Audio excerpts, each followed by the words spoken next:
And welcome. Today we're just going to look at Canvas and a course checklist and how to end your course and share some tips with each other. So my name is Pam Johnson, a digital learning facilitator for Reynolds District. And I'm Janet Frazier, and I'm the digital learning facilitator in the Inca District.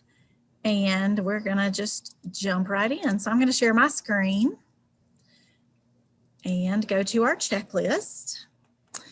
And so we do have this broken down, as Pam said, into essential topics and then best practices. And so we're just going to kind of look at each one. First one is to verify your grades. So as you're closing your Canvas course in a time that we have never before been in like this before, several of these are going to carry over to just normal times.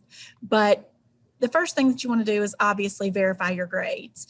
And so if your Canvas grade book is supposed to mirror your PowerSchool grade book, then you just want to make sure that it's doing so. So I'm going to actually click on an assignments tab. Let me move us out of the way. So when I'm on the assignments tab, if I come to the menu at the top right, that's the three dots, and then the assignment group weights, this, if you've got groups or assignment weights set up, you can make sure that your weights here mimic what you have in PowerSchool. And so that way you can make sure that these two match. You may not weight your assignments, and that is perfectly fine. So that's why this is, if it applies to you. It may not apply to you, but do just verify grades if they need verified. Any questions on that? Pretty quick and easy and straightforward. Okay, so the second thing is just confirm that all of your grades are transferred over to PowerTeacher Pro. And we do have a link here to the Canvas grading period dates. And so that is updated each semester. We make sure that you have the most current dates as to when the window is open, when you have to have your grades finalized, and when it will close. So just make sure that you do check that anytime that we have a new grading period going on. Right now, you know that we have an opening from the first 9 weeks through the second 9 weeks. And so students have been able to finish through that. And so I'm going to actually click on that just so that you can see that notation. So students have been able to access grades from the first 9 weeks, and they'll be able to do so through that second 9 weeks, and that will end on December the 18th. The second 9 weeks also will end on December the 18th. So just know that after that, students will no longer be able to access those first 9-week grades as well. And then the last date that teachers can edit grades, obviously, is January the 4th, which will be right after we come back from break. So confirm that they're transferred, and I'm going to click on this assignment. Right here, this tells me that it is turned off to be synced to PowerTeacher Pro. So if I click this, this actually turns it on so that my PowerTeacher Pro is synced to this particular activity. And so you just want to make sure that all of them have been transferred over, either automatically synced, or if you put your grades in manually in PowerTeacher Pro, make sure that you've done that. The third thing to do is to unsync any assignments that are connected. So where we just had that one connected, what I would do in my list of activities is I would come through and I would unclick those so that they are no longer syncing. And so you can see all of these here are unsynced. So they are no longer syncing grades. So if I went in and edited a grade in one of these now, it would not sync over. Whereas if this were turned on, it would continue to sync those new grades. There's a couple of reasons for that. It does take a long time for your grades to sync. It can kind of muddy the waters. And so just basically making sure all of those are turned off is going to help you in being able to close out that class. And Pam, I don't know if you want to shed more light on that or not, or if you're ready to start showing your part. So I do want to just say, since it is kind of starting best practices, we've noticed some odd things with the end date and how it transfers over from Canvas to PowerSchool. So if I had an end date of December 18th, sometimes when it goes over to PowerTeacher Pro, it'll put December 19th. Not sure why. I really haven't had a lot of people report that this year, but I think a best practice would be to make sure all grades are in at least a day before the last day students could edit. And then just maybe going into Power Teacher Pro and checking the dates, because everything in Power Teacher Pro is date driven. So if it were to accidentally go over one day, that might actually be on a date that's set aside for an exam. So usually the date's cut off for the semester. And then those next couple of dates are the date-driven days that you would put in your exam grade. So again, when we use that sync process, that auto sync, I always encourage people to double check those dates always. Let's say it did come over on a wrong date. You can simply go into Power Teacher Pro, edit the date of the assignment to put it where you want it to be, and then make sure the sync is turned off in Canvas. So, okay, cool. And hi, Mary, welcome. So we're getting started, but it's recorded. So if you needed to go back to anything that we just said, you can later. All right, so I'm going to share my screen and go through the last couple of best practices. So we'll kind of end our check-in there for you guys. All right, and I'm going to look at the second half. So the first thing is exporting your grades as a backup. And I'm just going to go into one of my sections, so, or excuse me, one of my courses, and I'm going to head down to the grades section. We haven't really covered this a lot in the past because we can get access to it, but right now, especially, there may be a way that you just need to access those grades quickly. And so you can export them as a CSV file, which would open in your Excel program. So when you're in your grades section, you can click Actions and use that export feature. And you'll see that when I hit export, my setting for my computer is in this Chrome browser is that it will automatically show at the bottom in this browser, and then I can access that file. So again, we're just kind of showing you some tips about things that you might want to do in closing out. The next thing, or any questions about that? Sorry. Okay, good. The next thing is exporting your content. So again, I'm going to come back to the gradebook. I'm going to use my 3 navigation lines in the left, and I'm going to scroll down to settings. Let me close to my download bar there so you can see it. And I want to make sure everybody can see my entire screen, correct? Yes, okay, great. So I'm going to go down and click on settings. And then over to the right, also when we're doing a video like this, the information that's shared on these screens depends on your screen size. So if you don't see information to the right that you see in a demonstration, look at the bottom, because sometimes that may get pushed to the bottom. But over to the right, you're going to see export course content. And I did want to just show you this because what happens is when you do it the very first time, there's nothing here. And you say create and export. You'll then get an email that tells you that the export is complete.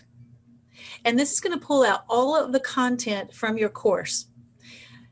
I can also, once it's complete, just hit refresh on this tab, and you'll see exports that you have created for this course, and those are clickable links that you can go and get that export file. So again, one of the reasons we wanted to show you this is we actually, might have a teacher who's leaving, and they'll contact us and go, how can I get my content? And if you are leaving Buncombe County, but you are going to be in Asheville, or you're going to be in another place that uses Canvas, and you don't want to lose all of that work, then this is a way that you can export that content and just keep it as a backup. It's also a way you could share it with other teachers, but we just want to make sure that you have access to that content. Right. Any questions about exporting that content? Pam, does that export student work as well, or just the content created by us? It's my understanding that it just does the content, but that's a great question. And Amber, I can follow up on that, and I will email all of you that are attending this answers to questions that you have if we can't answer it. Do you know, Janet? Yeah, I believe it is just the content because I know we have done that for some courses in another county that was sharing with our county. And so they would just do the export, and it was just the activities, the assignments, the quizzes, all of that material. And like I said, I'm about 98% sure of that because we'll use this sometimes to share course work or course content with other teachers. And I've never heard of anyone seeing that content, but I definitely want to double check on that for you. Okay, and then let's go to a couple of things that are again, best practices, but just good to know. On the bottom left again in settings, a lot of people will find this who are wonderful at using Canvas and feel like they need to make some changes in like end dates or things that are in the settings. So we just wanted to clarify for Buncombe County Schools, because this document was made by Instructure and their program for Canvas. This information should not be edited by teachers. It is set by our system so that it works properly with cutoff dates. If our calendar gets changed, we have an admin who manages this and pushes this down for all of our users. Lots of times when we're troubleshooting, it's because someone was really trying to be proactive and felt like they should adjust this or change this as needed. So again, the only places that you could, or we even work with it, is at the bottom. Sometimes we will let students pre-register, but again, that's because we're creating the course, or auto register, I'm sorry. And for you, you want this to be syncing with PowerTeacher Pro at all costs in case you want the grades to come over or you want the kids to see the classes. So this is the part where you don't change. However, at the top, there's sections. And I know I'm going to talk with Amber a little bit later about cross-listing. And we are actually hosting a 30-minute cross-listing session January 12th. It was going to be next week, but now that our times are changing and classes are going to be in till 3 o'clock, we're going to postpone that to January 12th. And we'll show you how to cross-list, or contact your DLF and they can get that, and they can help you get that set up ahead of time. So this is where you would actually see the sections that are assigned to you automatically from PowerTeacher Pro. And then the navigation, this is one of the very first things that we, as like a really good practice, and those people who use Canvas a lot really get good at this. Notice on the left how things are hidden. So there's a lot of stuff that's there now that integrates with Canvas. So as a really good practice as you're moving forward is to move the things down, and it tells you drag them underneath this text. So if I'm not going to use, or I don't want them to look at grade sync, there's no reason for them to see if I did a grade sync. I'm going to pull it under here, and that makes this I appear, which means that I still see it, but students don't see it. And it really helps clean up that left navigation.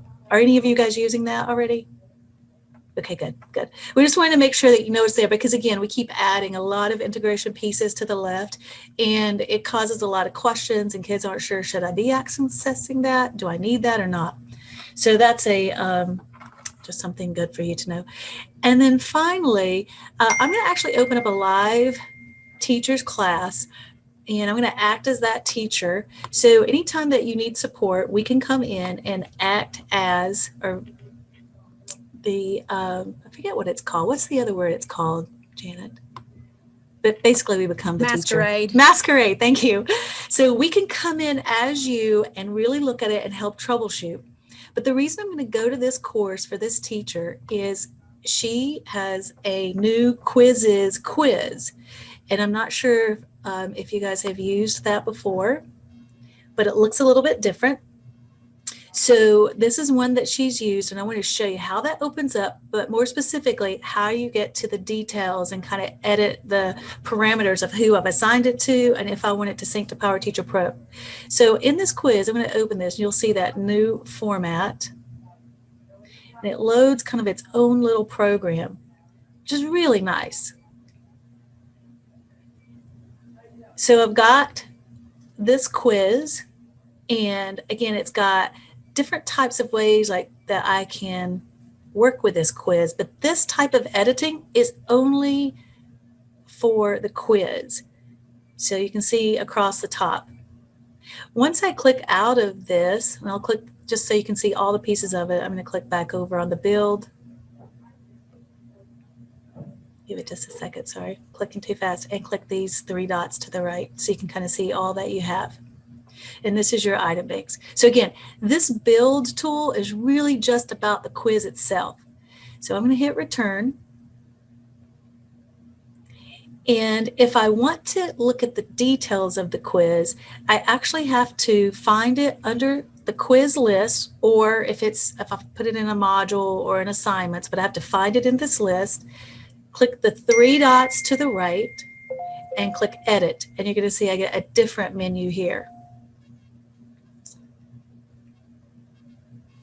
And from here, I can now give it total points, assign it to a Power Teacher Pro category if I want it to sync, tell it that I need it to sync, and differentiate the assignment. So again, we felt like this was really important because it took us a few minutes to find it the other day. We were like, where is it? Can't find out how to edit those details. All right, and that's basically all I have. Is there anything else you wanted to add to that, Janet? No. Any questions, you guys? Just a few of the features that we wanted to show you as you're closing out and getting ready. Did you do that follow-up? You didn't do the follow-up yet. Nope, you? I'm gonna let you go ahead and look at that if you want. All right, I will do it. Okay, so just a couple of other notes. One is that your courses are archived. So just in case you don't realize that, when you are in Canvas on your dashboard, if you click on courses on the left-hand menu, and then you click on all courses, which should be below your active courses, you can scroll back through courses that you had formerly, which are nice to be able to pull content from if you are wanting to reuse some of that content. And that content is still available to you if you need that down the road. Moving forward, we just want to encourage you and remind you that your courses will not be seen by new students, obviously until those classes are rostered, but then also until you publish those courses. So just make sure that you do publish your courses when you're ready for them to become active so that your new students will be able to see them. And we did. Right. Well, I just wanted to emphasize too, one of the biggest things for Buncombe County Schools right now is that if you are auto syncing to Power Teacher Pro, make sure you click on assignments, make sure you click to where you can see all the assignments and uncheck that sync. That's another big troubleshooting piece that we end up helping with, that whenever you're importing content from a previous class, if that sync button is left on, it causes a lot of issues with the import. So, Yes. all right, we're going to open it up for questions.